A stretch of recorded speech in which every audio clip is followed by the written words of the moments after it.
जय हिंद दोस्तों, बीएससी वाला institute of science and English में आपका स्वागत है। आज हम पढ़ने वाले हैं परिसंचरण तंत्र के बारे में। किसके बारे में?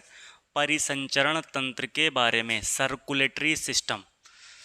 ये आपको जो स्क्रीन पे दिखाई दे रहा है ये है 3D कोशिका। अब आप सोच रहे होंगे पढ़ने वाले तो हम परिसंचरण तंत्र के बारे में हैं और दिखा रहे हैं हमको कोशिका। कोशिका का और परिसंचरण तंत्र का भैया क्या लेना देना है? हाँ जी, लेना देना है, क्योंकि हमारी कोशिका के अंदर होता है माइटोकॉन्ड्रिया। ये जो आपको 3D कोशिका दिख रही है, ये जो कोशिका है ये है मानव कोशिका। ऐसा लग रहा है स्क्रीन के बाहर निकलने वाली। ये ससुरा क्या हो गया भाई? तो अजीब सा लगता है, कहीं भी चला जाएगा। ओ भाई, थोड़ा मुड़ना ऐसे करके। हाँ ठीक है। ये कोशिका जो आपको दिखाई पड़ रही है ये है मानव कोशिका, और हमारी कोशिका के अंदर होता है माइटोकॉन्ड्रिया। माइटोकॉन्ड्रिया ये क्या करता है? ये बनाता है ऊर्जा। माइटोकॉन्ड्रिया क्या बनाएगा? ऊर्जा। माइटोकॉन्ड्रिया को ऊर्जा बनाने के लिए दो चीज़ें चाहिए। एक तो चाहिए ग्लूकोज, जो हमें कहाँ से मिलता है? भोजन से। दूसरा चाहिए ऑक्सीजन। ऑक्सीजन जो कहाँ से मिलेगी भैया? जो हमें वायुमंडल से मिलने वाली है ऑक्सीजन, इसको O2 बोलते हैं। ये हमको कहाँ से मिलेगा? ग्लूकोज तो मिल जाएगा भोजन से, लेकिन ऑक्सीजन कहाँ मिलेगी? वायुमंडल से। तो ऑक्सीजन जो हमारे माइटोकॉन्ड्रिया को चाहिए, ये ऊर्जा बना के इसको काहे में बदल देगा? कार्बन डाइऑक्साइड को। अब ये तो हमारे काम की है और ये बिना काम की है, तो इसको हमें क्या करना है? बाहर निकालना है। हमने क्या लिया? ऑक्सीजन ली और कार्बन डाइऑक्साइड बाहर निकाली। लेकिन क्या ये सिर्फ फेफड़े तक ही आती है? ऐसा थोड़ी ना है, ये हमारी पूरी बॉडी में जाती है। तो जिस रास्ते से होकर ये दोनों गैसें, यानी कि ऑक्सीजन जाएगी और CO2 कार्बन डाइऑक्साइड बाहर आएगी। कोई ना कोई रास्ता होगा ना। ये ऑक्सीजन जो जा रही है हमारे पूरे शरीर में, तो कोई ना कोई रास्ते से होकर ये भी गुजरेगी, और ये वापस आ रही है तो कोई ना कोई रास्ते से ये भी गुजरेगी। तो जिस रास्ते से ये दोनों होकर गुजरेंगी उसी को बोलते हैं परिसंचरण तंत्र। क्या बोलेंगे? परिसंचरण तंत्र। और परिसंचरण तंत्र होता है दो प्रकार का। कितने प्रकार का? दो प्रकार का। अच्छा, परिसंचरण तंत्र हमारी बॉडी में होता है, वो किसके द्वारा होता है? वेसल्स के द्वारा होता है, यानी कि रक्त वाहिनी के द्वारा होता है। किसके द्वारा होता है? रक्त वाहिनी के द्वारा। लेकिन ये दो प्रकार का होता है। एक तो होगा अंतः और एक होगा बाह्य। एक होगा ओपन ब्लड, एक होगा क्लोज ब्लड सर्कुलेटरी सिस्टम, और दूसरा होगा ओपन। ये जो होगा ये हमारी बॉडी में होता है। और ये जो होता है जिसका बाह्य कंकाल होता है, कीड़े मकोड़ों में जैसे मच्छर हो गया, मक्खी हो गई, बिच्छी हो गया, कीड़े मकोड़े जितने भी होंगे, गुबड़ौला उबड़ौला वगैरह, तो उसमें क्या होता है? बाह्य कंकाल होता है। कौन सा कंकाल होगा? बाह्य कंकाल। कौन सा कंकाल होगा?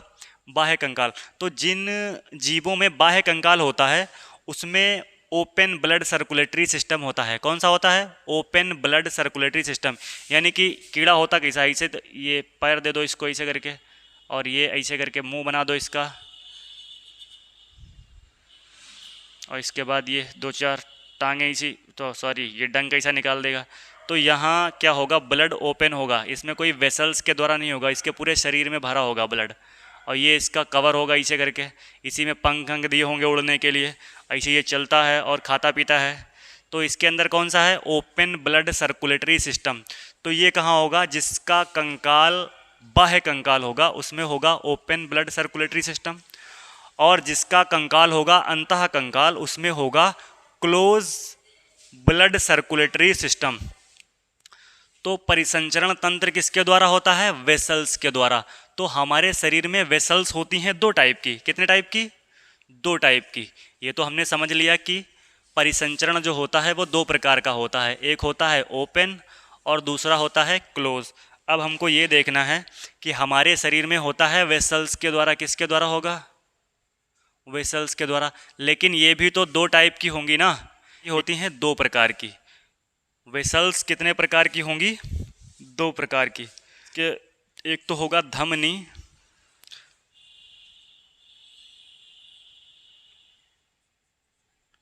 एक होगा धमनी, दूसरा होगा सिरा। अब आप लोग सोच रहे होंगे धमनी क्या होता है और सिरा क्या होता है? नसें, ये तो हो गया रक्त वाहिनी। रक्त वाहिनी हमारे शरीर में बटी हुई है दो भागों में, एक क्या है? सिरा, दूसरा क्या है? धमनी। अब समझो धमनी क्या होती है और सिरा क्या होती है। धमनी हमारे शरीर के अंदर होती हैं और सिराएं जो हैं वो शरीर के बाहर होती हैं। जब भी आपको इंजेक्शन वगैरह दिया जाता है तो वो आपके धमनियों में नहीं दिया जाता है, आपको दिया जाता है वो इसमें दिया जाता है, सिराओं में दिया जाता है। ये जो चमक रही हैं, ये ऊपर जिसमें डॉक्टर वगैरह इंजेक्शन वगैरह लगाता है ना, बोतल वगैरह लगाएगा तो वो क्या होगा? बोतल आपको सिरा में लगाई जाएगी, ना कि धमनी में लगाई जाएगी। धमनी आपको ये गर्दन के पास आप देखेंगे एक मोटी सी नस होती है, ये यहाँ पे धमनी क्या होगी? मोटी मोटी होगी। क्यों? धमनी वेसल्स के मुकाबले कैसी होगी? मोटी होगी। और सिरा क्या होगी? सिरा थोड़ी पतली होगी। इस ससुरा हम तो उल्टा बना दिए, सिरा को मोटा बना दिए। नहीं भैया, सिरा पतली होती है। सिरा कैसी होगी? पतली। और धमनी कैसी होगी? मोटी। सिरा होगी पतली, धमनी होगी मोटी। धमनी और सिरा में डिफरेंस क्या है? धमनी से ये कभी कभी पूछ लेता है, धमनी और सिरा में अंतर बताइए। तो धमनी और सिरा में अंतर क्या बताएंगे आप? पहला अंतर तो ये हो जाएगा, इसमें हार्ट से बॉडी की ओर ब्लड जाएगा। कहाँ जाएगा? हार्ट से बॉडी की ओर। हार्ट, क्योंकि हमारे शरीर में ये जो आपको दिखाई पड़ रहा है हार्ट, हमारे शरीर में जो हार्ट है वही पंप करता है पूरे ब्लड को। जो भी ब्लड है हमारे शरीर में उसको पंप करने का काम कौन करता है? हार्ट काम करता है। तो हार्ट से बॉडी की ओर कहाँ कौन लेके जाएगा? धमनी। और बॉडी से वापस हार्ट को कौन लाके देगा? ये लाके देगा सिरा। इसका दूसरा अंतर क्या होगा भैया? ये हार्ट जो है जब बॉडी की ओर फेंकेगा तो फेंकेगा ऑक्सीजन, इसमें क्या होगा? ऑक्सीजन। जाहिर सी बात है जब ये लेके आ रहा है तो इसके पास कार्बन डाइऑक्साइड होने वाली है। और तीसरा अंतर क्या होगा? यहाँ पे प्रेशर ज़्यादा होगा। तीसरा अंतर क्या होगा? यहाँ पे प्रेशर होगा 120 का, और यहाँ पे प्रेशर कितना होगा? वापस आएगा तो 80। डॉक्टर लोग जब आपका ब्लड प्रेशर चेक करते होंगे तो 120/80 लिखते होंगे वो लोग, क्योंकि नॉर्मल ब्लड प्रेशर आपका कितना रहना चाहिए? 120/80। और इसमें क्या होता है? इसमें एक चौथा अंतर ये होता है, इधर ऊपर लिख देते हैं वरना नीचे आ नहीं पाएगा। चौथा अंतर ये होता है कि ब्लड जो है इतनी स्पीड से जाता है कि वापस नहीं लौटता है, वापस नहीं लौटेगा, इसलिए नो वॉल्व। वॉल्व कैसे लिखा जाएगा रे? नो वॉल्व। कोई भी बॉल जो है नहीं लगा होगा, लेकिन यहाँ पे वापस कभी कभी क्या होगा? लौट जाएगा, इसलिए यहाँ पे क्या होगा? वॉल्व लगा होगा। और पांचवा अंतर क्या होगा? ये अंदर साइड में होगा और ये कहाँ होंगी? बाहर। ये डिफरेंस आप लोग याद कर लेना, क्योंकि हो सकता है एग्ज़ाम में ये पूछ ले। तो हमारा परिसंचरण तंत्र जो है वो किसके द्वारा हो रहा है? वेसल्स के द्वारा, यानी रक्त वाहिनी के द्वारा हो रहा है। और रक्त वाहिनी कितने प्रकार की होती हैं? दो प्रकार की। एक ये हो गया धमनी और एक ये हो गया सिरा। कभी कभी इनमें अंतर पूछ लेता है, तो अंतर हमने आपको बता दिया है। पहला अंतर क्या होगा? ये अब हमारे हृदय से बॉडी की ओर ब्लड को ले जाने का कार्य करती है, और ये बॉडी से हृदय की ओर ब्लड को वापस लाने का कार्य करती हैं। दूसरा क्या होता है? इसमें ऑक्सीजन होता है, और ये जब वापस लेके आ रहा होगा तो इसमें क्या होगा? कार्बन डाइऑक्साइड होने वाली है। इसकी स्पीड कितनी होगी? 120। जब हमारा हार्ट पंप करता है ना ब्लड को तो उसकी स्पीड होती है 120, और यहाँ पे स्पीड कितनी होने वाली है? 80। जब ब्लड वापस आता है तो स्पीड कितनी रहती है? 80। यहाँ पे इतनी तेज से जब 120 का प्रेशर रहेगा तो जाहिर सी बात है वापस नहीं आने वाला है। तो इसलिए ये वापस नहीं आता है, इसलिए इसमें कोई बाल्ब नहीं लगा होता है। लेकिन कभी कभी क्या होता है, आप बीमार पड़ जाते हैं तो आपका ब्लड प्रेशर लो होने लगता है, जिसकी वजह से कभी कभी शिराओं में जो होता है ब्लड वापस होने की चांसेस रहते हैं। इसलिए यहाँ पे क्या लगा होता है, जहाँ पे है वहीं पर रोकने के लिए क्या लगा है, वाल्व। इसमें वाल्व लगा होगा और इसमें वाल्व नहीं लगा होगा। ये शरीर में ये शरीर के अंदर जो हिस्से होते हैं, आंतरिक हिस्से, उनमें होंगी। लेकिन ये सिराएं जो होंगी ये सब बाहर से ही दिख जाएंगी, कहाँ पे कितनी नसें हैं। और हम जैसा कोई सूखा दुबला इंसान रहेगा तो और भी ऊपर से दिखाई पड़ेंगी। ठीक है, तो इसको मिटा देते हैं। वेसल्स हो गया। अब हम लोग बात करते हैं दूसरा कौन है, जो परिसंचरण में हेल्प कर रहा है। अब हम बात करने वाले हैं हार्ट के बारे में। अब हम बात करने वाले हैं दिल के बारे में। अब हम बात करने वाले हैं उसके बारे में जिसमें आपका बाबू रहता है। लेकिन ये ससुरा बाबू रहने वाला तो दिल नहीं है, बाबू रहने वाला दिल ऐसा बनाता, ये ऐसे करके बनाएगा। जिसमें बाबू रहता है वो ये वाला दिल है, और जो ब्लड पंप करता है वो ये वाला दिल है। अब ये वाला दिल जैसा पान जैसा है, अब ये पान जैसा दिल भाई किसी को देगा तो वो चबा के ही थूकेगा फिर, और बाद में तुरबा के चला आएगा फिर क्या करे, दिल टूट गई लो। ऐसा थोड़ी ना होता है। दिल कैसा होता है, दिल ऐसा होता है। अजीब अजीब सी बातें करेगा। दिल को बदनाम करने के लिए पता नहीं कितना गाना बना दिया है। भैया दिल देखो, दिल का काम जो है प्यार व्यार करने के लिए नहीं होता है, ये खाली फालतू की अफवाहें हैं। अगर कोई आपसे कहता है कि हम आपको दिल से प्यार करते हैं, काहे से, दिल से प्यार करते हैं, तो कुछ ही देर में अभी आपको पता चल जाएगा कि दिल का काम क्या होता है और दिल काम हकीकत में करता क्या है। और लोग क्या कहते हैं कि हम तुमको दिल से प्यार करते हैं। क्या ये पॉसिबल है? नहीं। अभी थोड़ी देर में आपको भी पता चल जाएगा। तो हम अब किसके बारे में बात करने वाले हैं? दिल के बारे में। और इस वाले दिल पे तो भैया बिल्कुल भी यकीन मत करना, ठीक है। ये दिल अजीबी टाइप का है, इस पे बिल्कुल भी भरोसा नहीं करना है, ठीक है। अब हम बात करते हैं हार्ट के बारे में। हार्ट के चैम्बर होते हैं 4। वहाँ तो आपको दिखाई पड़ रहा है, हम यहाँ पे ऐसे करके हार्ट बनाते हैं और 4 चैम्बर बना देते हैं। एक ये हो गया, दूसरा ये हो गया, ओ सॉरी, एक ये हो गया, दूसरा ये हो गया, तीसरा ये हो गया और चौथा ये हो गया। ऊपर वाले को हम लोग बोलते हैं अलिंद। क्या बोलते हैं? ओ अलिंद। और नीचे वाले हिस्से को बोलते हैं निलय। हार्ट का जो ऊपरी हिस्से हैं उसको बोलेंगे अलिंद, और नीचे वाले हिस्से को क्या बोलते हैं? निलय। तो बॉडी से जब आएगा, बॉडी से ब्लड आएगा तो आता है, ये क्या है, राइट आर्टरी। बॉडी से जब आएगा हार्ट में तो यहाँ पे रिसीव होगा आके। यहाँ से क्या हो रहा है, बॉडी से वापस आ रहा है ब्लड, यानी कि कार्बन डाइऑक्साइड लेके यहाँ हार्ट में रिसीव होगा। इस वाले चैम्बर से फिर इस वाले चैम्बर में रिसीव होगा, इस वाले चैम्बर के लिए आ जाएगा। ये वाला चैम्बर क्या करेगा? पंप कर देगा। जब ये वाला चैम्बर पंप करेगा तो ये वाला चैम्बर उसके बाद इधर जाएगा फेफड़े के पास। ये वाला चैम्बर जब पंप करेगा तो कहाँ जाएगा ब्लड? फेफड़े के पास। फेफड़े से क्या लेगा? ऑक्सीजन। ऑक्सीजन लेके कार्बन डाइऑक्साइड यहीं छोड़ देगा। तो उसके बाद ऑक्सीजन लेके आएगा यहाँ से, फेफड़े के पास से जब ऑक्सीजन लाएगा तो कौन रिसीव करेगा?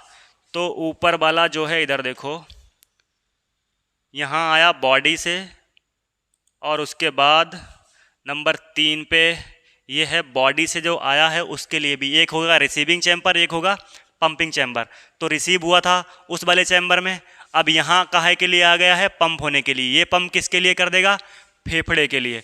जब ये फेफड़े के लिए पंप करेगा तो फेफड़े के बाद फिर उसके बाद ब्लड कहाँ आ जाएगा? ब्लड आएगा रिसीविंग चैम्बर में। थर्ड वाला जो रिसीविंग ये है, इसमें आएगा। अब इस वाले रिसीविंग चैम्बर में जब आएगा, इस वाले रिसीविंग चैम्बर में, तो इसके बाद यहाँ आएगा रिसीविंग चैम्बर में। तो उसके बाद रिसीविंग चैम्बर के बाद कहाँ जाएगा? पंपिंग चैम्बर में। जब पंपिंग चैम्बर में आएगा तो ये पंप किसके लिए कर देगा? फिर से बॉडी की ओर। तो कहाँ आया, कहाँ से? बॉडी से आया, फिर उसके बाद पंपिंग चैम्बर में आ गया, पंपिंग चैम्बर से कहाँ चला गया, फेफड़े की ओर। ये क्या है, फेफड़ा। भाई बॉडी से आया रिसीविंग चैम्बर में, कौन से रिसीविंग चैम्बर में, लेफ्ट साइड में जो, ओ सॉरी राइट साइड में जो रहेगा, दाहिना निलय में रिसीव होगा आके, उसके बाद दाहिने पंपिंग चैम्बर में जाएगा, पंपिंग चैम्बर के बाद कहाँ आएगा, फेफड़े में। फेफड़ा इसमें क्या करेगा, कार्बन डाइऑक्साइड निकालेगा और ऑक्सीजन मिलाएगा। ऑक्सीजन मिलने के बाद ये आएगा लेफ्ट साइड वाले अलिंद में, और ये चैम्बर रिसीव करने के बाद दे देगा पंपिंग चैम्बर को। पंपिंग चैम्बर क्या कर रहा है, बॉडी की ओर फिर से कर रहा है पंप। जब ये बॉडी की ओर भेजेगा तो 120 स्पीड रहने वाली है, और जब ये यहाँ आएगा तो स्पीड रहेगी 80। जब बॉडी की ओर जाता है तो 120 की स्पीड से, और बॉडी से जब वापिस आता है तो 80 की स्पीड से। हार्ट हमारा जो है, अब हम क्योंकि हम पढ़ रहे हैं परिसंचरण तंत्र के बारे में, हार्ट के बारे में अभी आपने जाना कि हार्ट का काम क्या होता है। हार्ट का काम सिर्फ इतना होता है कि ब्लड को रिसीव करेगा और ब्लड को पंप कर देगा। तो उन लोगों पे भरोसा नहीं करना है जो बोलते हैं कि हम तुमको चाहते हैं दिल से, और दिल भेजेगा ये वाला, तो इस वाले दिल पे भरोसा नहीं करना है। बाकी फिर आपकी मर्जी है, लाइफ आपकी है, बाकी आपकी इच्छा है प्रभु, आप स्वयं के मालिक हैं। आप चाहें तो दिल दें या दिल लें, क्या फ़र्क पड़ता है। अब हमको जानना है, ये बना हुआ है हार्ट। हार्ट के चैम्बर होते हैं 4, ये हमने आपको अभी बता दिया। अब हार्ट से कनेक्शन किसका होता है, धमनियों का। धमनी के बाद होगा एक, ये हम आपको समझाते हैं अभी। अब ये क्या होगा, यहाँ से लेके यहाँ तक सबसे मोटी धमनी होगी, तो इसको बोलेंगे धमनी, सॉरी महाधमनी। क्या बोलेंगे, महाधमनी। उसके बाद आएगा धमनी, उसके बाद आएगा छोटी धमनी, उसके बाद आएगा छोटी धमनी। और छोटी धमनी और सिरा जहाँ पे जाके मिलेंगी उसको बोलेंगे केशिका। क्या बोलेंगे, केशिका। तो हार्ट ने क्या किया है, महाधमनी को सबसे पहले दिया ब्लड, महाधमनी से होके कहाँ गया, धमनी में, उसके बाद छोटी धमनी में, उसके बाद केशिका में। तो यहाँ पे केशिका ध्यान रखना है, कोशिका नहीं लिखना है, ठीक है। जहाँ लास्ट में धमनी और सिरा आपस में मिलती हैं उसे कहते हैं केशिका। क्या कहते हैं, केशिका। अब केशिका के बाद आएगा छोटी सिरा। क्या आएगा, छोटी सिरा। फिर आएगा छोटी सिरा के बाद सिरा, फिर क्या आएगा, महासिरा। यही तो होगा, छोटी सिरा, सिरा, फिर क्या आएगा, महासिरा, और महासिरा के बाद कहाँ आ जाएगा, हार्ट में। ठीक है, तो हार्ट से निकल के कहाँ जा रहा है, धमनी में। कौन सी धमनी में, महाधमनी, धमनी, छोटी धमनी, उसके बाद केशिका। आँखों में आपको छोटी छोटी महीन सी आकृति दिखेगी नसों की, तो वो जो नसें होती हैं उन्हीं को हम लोग बोलते हैं केशिका। क्या बोलते हैं, केशिका। अगर केशिका देखनी है तो शीशे में देखना अपनी आँखों को गौर से, ऐसे करके उसमें आपको छोटी छोटी महीन महीन सी आकृति दिखेगी केशिका की। अब हम थोड़ा सा हार्ट के बारे में और जान लेते हैं, क्योंकि यही वो है जिसमें आपके शायद पता नहीं कौन कौन से सपने पाल के रखे हुए हैं। तो हार्ट के बारे में जानते हैं हम लोग। हार्ट में 4 चैम्बर होते हैं। कौन सा रिसीविंग चैम्बर होता है, कौन सा पंपिंग चैम्बर होता है, कौन सा बॉडी से ले रहा है, कौन सा बॉडी को दे रहा है, ये आप सीख चुके हैं। अब हार्ट के बारे में सिर्फ हमको ये देखना है कि हार्ट जो है, हार्ट 1 मिनट में, कितने मिनट में, 1 मिनट में कितने बार धड़कता है। तो 1 मिनट में हार्ट धड़केगा 72 से 75 बार। कितने बार, हार्ट धड़केगा 72 से 75 बार। 1 मिनट में कितनी बार धड़केगा, 1 मिनट में धड़केगा 72 से 75 बार। और हार्ट में जो है 70 ml के समथिंग एक बार में ब्लड पंप होता है। ब्लड कितना पंप होगा? 70 ml। हार्ट में कितना ब्लड रहता है? तो 70 ml। कितना रहता है? 70 ml। और एक मिनट में कितने बार धड़कता है? 72 से 75 बार।